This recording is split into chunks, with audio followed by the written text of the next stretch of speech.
Standing along West Confederate Avenue here at the Gettysburg battlefield is a gray rectangular piece of granite. It isn't eye-catchy and it certainly won't grab your attention. This is the monument to the Florida Brigade here at Gettysburg. Now when it comes to Florida, Florida is almost all but forgotten when it comes to the American Civil War. Well, we're going to change that today, at least here at the Battle of Gettysburg. And we're going to walk in the footsteps of the Florida Brigade as they make their assault on the Union lines on July 2nd of 1863. So here sits the Florida Monument dedicated to the Florida Brigade here on West Confederate Avenue in Gettysburg, Pennsylvania. Now, making up the Florida Brigade was the 2nd, 5th, and 8th Florida Volunteer Infantry. And they were one of the smallest brigades in Robert E. Lee's Army of Northern Virginia. And something that we need to touch on before we continue is the Florida Brigade's normal commander, Edward Perry.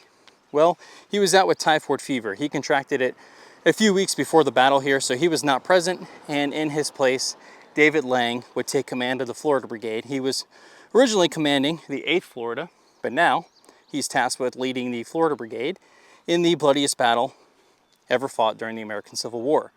Lucky David Lang. So around 10 a.m. on July 2nd of 1863, the 740 men of the Florida Brigade would arrive in this general area, and they were preparing for an attack on the Union lines here at Gettysburg.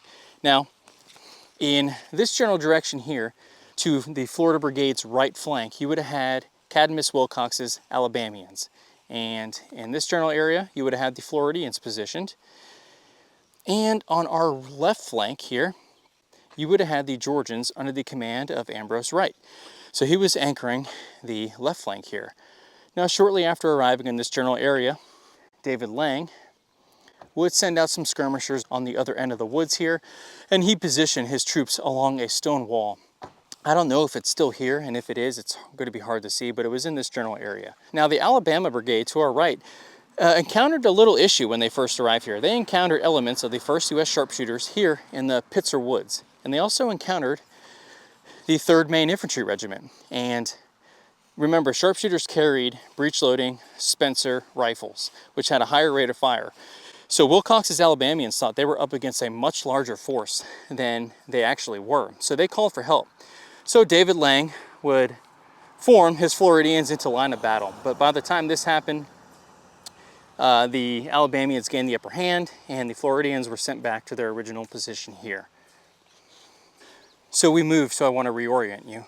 We started back this way on West Confederate Avenue. There's a horse trail that we took through here, and if you still don't know where we are at this red barn here. So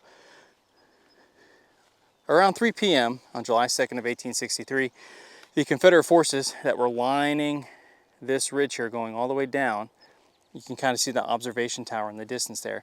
Their artillery would open up, and around 4 o'clock, Longstreet's Corps would begin their assault, going through the Bushman property, the Slider property, up Big Round Top, and to Little Round Top. At the same time, you had forces going through Devil's Den and the Rose Woods area.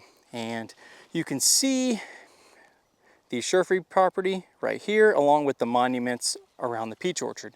That's part of Dan Sickles' salient. By now, most of you probably know he moved his men forward to form that salient.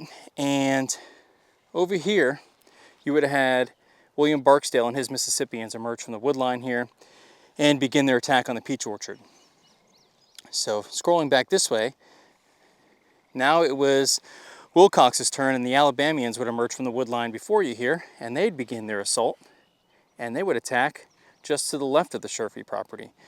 Well, following them, get you reoriented in this position, were Lang's Floridians, and they would have been emerging from this area you see before us here.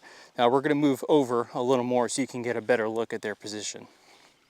So if you've been watching the channel for any length of time, anytime we move, I like to reorient ourselves. So we were just in this general area talking about the charges of William Barksdale and Wilcox's Alabamians. Now in this general area, Lang's Floridians would begin emerging from these woods before us here. You can kind of see it slopes down. So they have some cover. So you can just imagine. Remember, this is an echelon attack, so brigades are attacking one at a time. So Wilcox's brigade takes off You see them disappear into the clouds of all the black powder smoke. You hear the rebel yell, the clash of musketry, and you see them disappear. Well, now it's your turn. Now you're brought to attention. You drop your muzzles of your muskets and you begin advancing, charging up this slope. So again, like we just touched on, it slopes down. It's a subtle slope, but it provides some cover. Well, when they got to this general area, it's slightly elevated. So this first rise, they began taking casualties. And once they hit this rise in this general direction, that's Dustin, say hello, they began taking skirmish fire. So there were skirmishers positioned in this general area along the fence line from the 1st Massachusetts and I believe a handful of Pennsylvania regiments. And Lang would be quoted as saying, "We move forward being met at the crest of the first hill with murderous fire of grape, canister, and musketry." Now, another Floridian making this charge, John B. Johnson, would be quoted as saying, "The enemy's guns caused great gaps in our lines. The air was filled with musket balls. Our men were falling on all sides." So I feel like this area here offers a pretty nice vantage. So the Floridians would crest this first hill here, and they'd begin to ascend a little bit, all the while being hit by skirmish fire, canister, grape, K-shot. So you can just imagine what they're experiencing. And again, our goal is the Emmitsburg Road, which is slightly elevated. Okay, so just to kind of give you a perspective of how far we've marched. The first rise is at the other end. I guess you can say it's a peach orchard. There's peach trees there. It's not the peach orchard, it's a peach orchard. But about 75 yards, maybe to 100 yards after that slight elevation was the original starting point for the Floridians. And that's where we started. And we're, I would say, about 100 yards from the Emmitsburg Road. And we've already gone 200 or 300 yards. So imagine, you know, we hit that first rise and you heard Lang himself say we got hit with murderous canister and grape fire along with skirmish fire. This is not an easy charge, even though the Union line is beginning to break at the peach orchard with Barksdale's charge, and you had Wilcox's charge smash into the Union lines. Things are not easy. This is not an easy charge to make. And I'm out of breath and I'm not under fire. I got a nice full belly and it's pretty mild out. So just to kind of put that in perspective for you. So I don't know if the camera's picking it up, but you can kind of see a really subtle rise. Now we're about to hit the second rise here. So right now, outside of artillery fire, we got relative cover, at least from some of the skirmish fire here. It's not easy though. So we're about to hit the crest of the second rise and be in full view of the Union soldiers waiting on the other side of the Emmitsburg Road here. So let's find out what happens. So we are approaching the Emmitsburg Road. So again, let's reorient ourselves. Peach orchards down this way. You had Barksdale's brigade sweeping in this general direction. You have the round tops off in the distance there. And in the background there, you have the Trossel barn. So again, Barksdale's men are kind of sweeping in this general direction. In this general area, you had Wilcox's Alabamians kind of sweeping forward there towards Plum Run. Now in the distance you can see the Pennsylvania Monument, and next to that is the monument of the 1st Minnesota. And Wilcox's Alabamians are about to meet them here shortly. Well, we are in the location where the 1st Mass had some skirmishers set up, wreaking havoc on the Floridians here. Now, you heard me mention the second rise. You can see it a lot better from this vantage point. And this grass here is a little better manicured than what we were just walking through. But you can see the second rise here, okay? So that's the second rise the Florida Brigade would come to, and that's where they'd suffer a lot of their casualties. You gotta think they're kind of exposed there, and they are meeting the Union forces in this general area who are part of Carr's brigade. Now, Joseph Carr's brigade consisted of the 1st Massachusetts, the 11th Massachusetts, and the 26th Pennsylvania. Now, there was some confusion that took place. Carr would pull back the 1st and 11th Massachusetts, and I believe one of those Massachusetts regiments would form in front of the 26th Pennsylvania. Well, in doing this, the 26th Pennsylvania couldn't fire. And Carr also told his men as a whole to hold their fire because he thought the Floridians approaching were Union skirmishers. So as the Floridians were bearing down on this position, most of the men knew that these were not friendlies, but they held their fire because that was their orders. And the 5th Florida would deliver a point-blank, devastating volley into Carr's brigade here and essentially just rout them. And that's that fog of war that you hear a lot about. Remember, Civil War combat is chaotic. Once the bullets start flying, you really have no ability to communicate, especially when this area is just thick with the haze of black powder. You lose sight of where you're at and where your skirmishers are. And for the case of Carr's brigade, he thought that the men before him were friendlies, and turns out the 5th Florida would deliver a point-blank volley right into their ranks. So here you can see the monument to the 1st Massachusetts Infantry here, and this is the position that they held against the advancing Florida Brigade to our front. And like we touched on earlier in the video, you hear me refer to as Lang's Floridians. Well, technically it was Perry's brigade, but here at Gettysburg it was Lang's brigade. Remember, he was part of the 8th Florida, and he got tasked with leading them because Perry contracted typhoid fever. So we're going to cross over to the Emmitsburg Road and continue this charge here.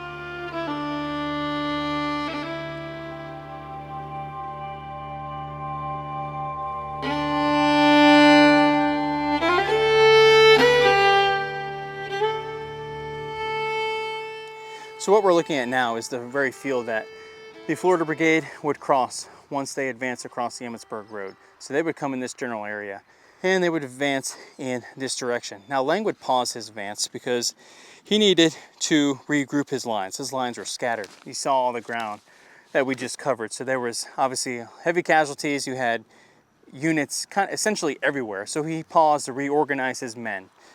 And flat out, they were just exhausted.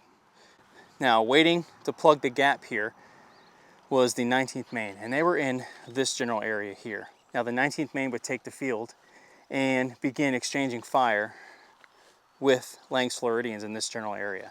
Now, you can kind of see this fence rail here. That's the approximate location where Lang's men were, somewhere in there. Now, on the other side, you see this group of trees here. That is Plum Run, and that is where Wilcox and his brigade are facing off against the 1st Minnesota. Well, they began wavering. Of course, you had Willard's New Yorkers a little farther down this way as well. Well, the forces on Lang's right flank, Wilcox's brigade, began to waver and they began retreating. So now Lang is left out to dry here all alone because Wright's Georgians have yet to arrive on his left flank. So they were exchanging fire with the 19th Maine in this direction, and Lang finally made the decision that the ground that they have captured and currently hold was just untenable, and they began pulling back towards the Emmitsburg Road, where they would attempt to regroup and hold that ground. And all it did was just add to the list of casualties the Florida Brigade was suffering here, and they began to pull back to their original starting point in this direction. So we have made our way to the Union side of things here during the Florida Brigade charge. Now, the Florida Brigade came across the Emmitsburg Road here and advanced in this direction. Remember, we pointed out that rail fence when we were over in this area. So we came to this area because this is where the 19th Maine would have been positioned. You had 400 men of the 19th Maine holding this position here, and they would wait until the Floridians would come into range in this general area, rise up and begin delivering volleys. And at one point, these two units here, the 19th Maine and the Florida Brigade, they were exchanging volleys from less than 50 yards apart. which is pretty close. Remember, your standard rifle musket can probably hit targets between 200 to 400 yards with ease, depending on the marksman. So 50 yards, I mean, you're just essentially in a slugfest. And these two sides would exchange volleys here for some time before Lang would decide that his position was untenable and retreat back to the Emmitsburg Road. So in this area here, that's the 19th Maine Monument to our front. This is where the 19th Maine would be positioned to repel the Florida Brigade and drive them back to their position on West Confederate Avenue. So we are making our way back to West Confederate Avenue, loosely following the route that the Florida Brigade would use to retreat back to their original lines before their charge on July 2nd of 1863. Now, at some point during this battle, the color bearer of the 8th Florida would be killed in action, and the colors of the 8th Florida would be lost and recovered by a sergeant from the 72nd New York. Now, that flag would be returned to Florida, and it's currently on display in the Florida History Museum in Tallahassee, Florida. So if you're ever in Florida and you want a slice of Gettysburg history along with the slice of Civil War Florida history, that flag is in Tallahassee.